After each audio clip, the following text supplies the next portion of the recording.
প্রিয় দর্শক, এই মুহূর্তে আমি যখন আপনাদের সামনে কথা বলছি আমার কিন্তু ভয় করছে, কারণ সকাল 10টা 38 দেশে শক্তিশালী ভূমিকম্প হয়েছে এবং এখন পর্যন্ত 4 জনের মৃত্যুর খবর আমরা পেয়েছি। প্রথম আলোর নিউজরুম থেকে সবাইকে স্বাগত জানাচ্ছি। আমি বায়েজিদ আহমেদ। ভূমিকম্পের এই ঘটনা এবং এর প্রতিক্রিয়া নিয়ে কথা বলবো সহকর্মী মোস্তফা ইউসুফের সঙ্গে। মোস্তফা, আপনাকে স্বাগত জানাচ্ছি। আপনার কাছে যদি সরাসরি জানতে চাই, আজ সকালে যখন ভূমিকম্প হলো তখন আপনি ঠিক কোথায় ছিলেন?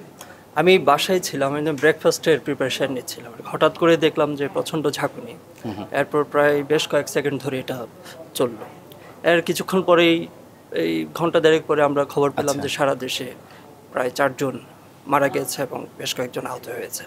এর মধ্যে পুরন ঢাকার বংশালে 3 জন মারা গেছে এবং একটি 5তলা ভবনের রেলিং ধসে পড়ে, নিচে পড়ে, তখন পথচারী 3 জন তারা মারা যায়। এবং নারায়ণগঞ্জের রূপগঞ্জে একটি শিশু মারা গেছে, 10 মাস বয়স একটি শিশু, সে তার মায়ের সঙ্গে ছিল। যখন ভূমিকম্পের ঘটনা ঘটে তখন হুড়োহুড়ি করে ভয় পেয়ে সেই শিশুর মা এবং তার পরিবারের সদস্যরা রাস্তায় বের হয়। রাস্তার পাশে যে দেয়াল ছিল সে দেয়াল ধসে সেখানে পড়ে এই শিশুটির মর্মান্তিক মৃত্যু হয়। দুঃখজনক। আমরা এখন পর্যন্ত প্রথম আলোর আমাদের যে সারা দেশে প্রতিনিধি আছে তাদের পাঠানো সংবাদ এবং আমাদের সহকর্মীদের সংবাদ অনুযায়ী এখন পর্যন্ত 4 জনের মৃত্যুর খবর আমরা পেয়েছি। আপনার কাছ থেকে যদি জানতে চাই যে রিক্টার স্কেলে এর মাত্রা কত এবং মার্কিন গবেষণা সংস্থা কি বলছে? এটা আমাদের আবহাওয়া অধিদপ্তর থেকে বলা হয়েছে। তারা ঠিক আধা ঘন্টা পরে তারা একটা প্রেস রিলিজ দিয়েছে। সেখানে তারা বলছে এটার উৎপত্তিস্থল হচ্ছে নরসিংদী এবং এটার রিক্টার স্কেল এটার মাত্রা হচ্ছে 5.7। বাট আমরা মার্কিন ভূতাত্ত্বিক জরিপ অধিদপ্তর থেকে যেটা আমরা দেখলাম তাদের তথ্য অনুযায়ী সেটা হচ্ছে 5.5 এবং নরসিংদী থেকে 14 কিলোমিটার দক্ষিণ পশ্চিমাঞ্চলে এটার উৎপত্তি। মাধবদীতে। সারা দেশের অন্যান্য জেলায় ভূমিকম্প অনুভূত হয়েছে, সেই জেলাগুলোর নাম যদি আপনি একটু বলতেন। বেশ কিছু জেলা তো এর মধ্যে আসছে, চট্টগ্রাম আছে, তারপরে এদিকে গাজীপুর, তারপর হচ্ছে আমাদের ঢাকার আশেপাশের যে জেলাগুলো আছে, যে নরসিংদী তো অবশ্যই, নারায়ণগঞ্জ, মানিকগঞ্জ, চাঁদপুর, সব মোটামুটি সারা দেশেই তো কম বেশি এটার অনুভূত হয়েছে। বাট সবচেয়ে বেশি এটার উৎপত্তিস্থলের আশেপাশের জেলা এবং ঢাকাতে সবচেয়ে বেশি ঝাঁকুনিটা অনুভূত হয়েছে। এবং আমাদের ভূমিকম্প গবেষক যারা আছেন, বিশেষজ্ঞ যারা আছেন, তারা বলছেন এই যাবৎকালে সর্বোচ্চ ঝাঁকুনি সম্পন্ন ভূমিকম্প হচ্ছে এটা। এরকম ঝাঁকুনি এর আগের কোনো ভূমিকম্পে এত মাত্রায় এই স্কেলে অনুভূত হয়নি। আপনি এরই মধ্যে জেনেছেন যে পুরন ঢাকার বেশ কিছু এলাকায় বেশ কিছু মানুষ আহত হয়েছেন, কারণ পুরন ঢাকায় ঝুঁকিপূর্ণ ভবন বেশি, পুরনো ভবন বেশি, এবং হুড়োহুড়ি করে নামতে গিয়ে, ভয় পেয়ে নামতে গিয়ে এই পা পিছলে পড়ে গেছে অনেকে, বেশ কয়েকজন আহত হয়েছে যে ভবন ধসে পড়ার কারণে। এটা ভূমিকম্পের কারণে যে আতঙ্ক তৈরি হয়েছে, ওই আতঙ্কের হুড়োহুড়িতে এই ক্যাজুয়ালিটিগুলো হয়েছে। কিন্তু আপনি জানেন আমাদের চোখের সামনে এই ঢাকা শহর কিভাবে আনপ্ল্যান্ড, অপরিকল্পিতভাবে এই ঢাকা শহর গড়ে উঠেছে, এবং এই যে মানুষ আতঙ্কিত হয়ে বের হয়ে একটা খোলা জায়গায় দাঁড়াবে, এই খোলা জায়গার সংখ্যা, ওপেন স্পেস কি আমাদের ঢাকা শহরে রাখা হয়েছে? না। আপনি জলাশয় ভরাট করা হচ্ছে, পার্ক দখল করে হচ্ছে, বিভিন্ন ধরনের স্থাপনা তৈরি করা হচ্ছে। আমাদের ওপেন স্পেসের সংখ্যা এবং পরিমাণ দিন দিন কমছে। মানুষ আতঙ্কিত হয়ে যে বাইরে গিয়ে আশ্রয় নিবে, একটা নিরাপদ জায়গা আশ্রয় নিবে, নিরাপদ জায়গার আপনি কোন এলাকায় কয়টা আছে এটা খুবই হাতে গোনা। এবং এগুলো যারা পশ এরিয়া, যেগুলো অভিজাত এলাকা যেগুলো আছে, ওগুলো হয়তো আছে, কিন্তু পুরো ঢাকা শহরে আপনি যদি দেখেন, যেখানে সাধারণ মানুষ, শ্রমজীবী মানুষ, মধ্যবিত্ত বা নিম্ন মধ্যবিত্ত মানুষজন বসবাস করে, ওইসব এলাকায় কিন্তু ওপেন স্পেসগুলো আসলে এখন আর কিছুর অস্তিত্ব নেই। এবং আপনি জানেন যে রাজক 2014 সালে একটা স্টাডি শুরু করেছিল, যেটা গত বছর শেষ হয়েছে। এটা হচ্ছে আরবান রেজিলিয়েন্স প্রজেক্ট। ওই প্রজেক্টের আওতায় একটা গবেষণা হয়েছে। সেই গবেষণায় বলা হয়েছে যে আমাদের এখানে টাঙ্গাইলের মধুপুরের যে ফাটল রেখা যেটা আছে, ভূগর্ভস্থ যে ফাটল রেখা আছে, ওই রেখায় যদি আপনার 6.9 মাত্রার ভূমিকম্প হয়, তাহলে ঢাকার 8,64,000 ভবন ধসে পড়বে। আচ্ছা।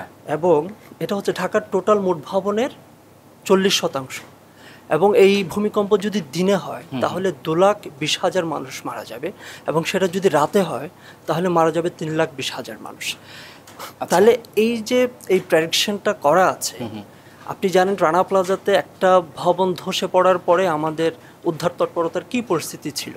আর একই সঙ্গে যদি 8,64,000 ভবন ঢাকা শহরে ধসে পড়ে, তাহলে এটা কি আমাদের চেয়েও বেশি কিছু হয়ে যাবে, কেউ কিছু করতে পারবে ম্যাসাকার না। হয়ে যাবে। এবং পুরো একটা ধ্বংসস্তূপে পরিণত হবে পুরো রাজধানী।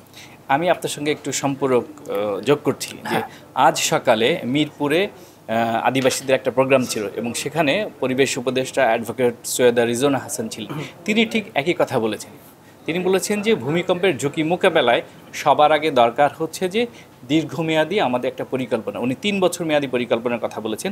তিনি সেখানে বলেছেন যে আমরা জলাশয় ভরাট করে ফেলছি, আমরা পাহাড় কেটে রাস্তা করছি, আমরা ঝুঁকিপূর্ণ ভবনগুলো যেগুলো চিহ্নিত করা দরকার সেগুলো চিহ্নিত করছি না। রিজওয়ানা হাসান কিন্তু একটি তথ্য আজকে ওই প্রোগ্রামে দিয়েছেন। তিনি বলেছেন যে ঢাকার যে পুরনো ভবনগুলো, বিশেষ করে ওল্ড টাউনে, সেখানে বিল্ডিং কোড মানা হয়নি এমন ভবনের সংখ্যা প্রায় 90%। তিনি বলেছেন রাজুককে কোট করে, এবং একই সঙ্গে এটাও বলেছেন যে সেই ভবনগুলোর ব্যাপারে নতুন করে সিদ্ধান্ত নেওয়ার সময় এসেছে এবং দীর্ঘমেয়াদী একটা মাস্টার প্ল্যানের কথা বলেছেন ভূমিকম্পের ঝুঁকি মোকাবেলা। এবং একই সঙ্গে তিনি বলেছেন যে এই মুহূর্তে ভূমিকম্পের ঝুঁকিতে সবচেয়ে বেশি রাজধানী ঢাকা এবং পুরান ঢাকা। এবং আরেকটা সবচেয়ে মানে অবাক করা তথ্য হচ্ছে, আমাদের 90 দশকের পরে ঢাকার যে বিস্তৃতি, ঢাকার যে প্রসার লাভ করেছে, ঢাকা যে বেড়েছে আকারে আয়তনে, সেটা হয়েছে মূলত নিম্নাঞ্চলগুলো ভরাট করে। যেমন আপনি ওই যে গাবতলীর ওইদিকে, ওই যে হেমায়তপুরের ওইদিকে, তারপর হচ্ছে মোহাম্মদপুর বসিলার ওই অংশ, এই সবগুলো কিন্তু 90 দশকের পরেই এখানে শহরটা ধীরে ধীরে এখানে বেড়েছে। এবং এই নিম্নাঞ্চলগুলো কিন্তু খুবই ভূমিকম্পের মধ্যে খুবই ঝুঁকির মধ্যে থাকে। এখানে যে ভবনগুলো আছে ওগুলার রেজিলিয়েন্স, মানে স্ট্রাকচারাল রেজিলিয়েন্স অনেক কম।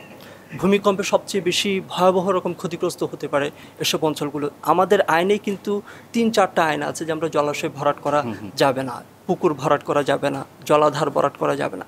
কিন্তু আমরা বাস্তবে দেখি হচ্ছে এসব ভরাট করেই সরকারি সংস্থাই হচ্ছে।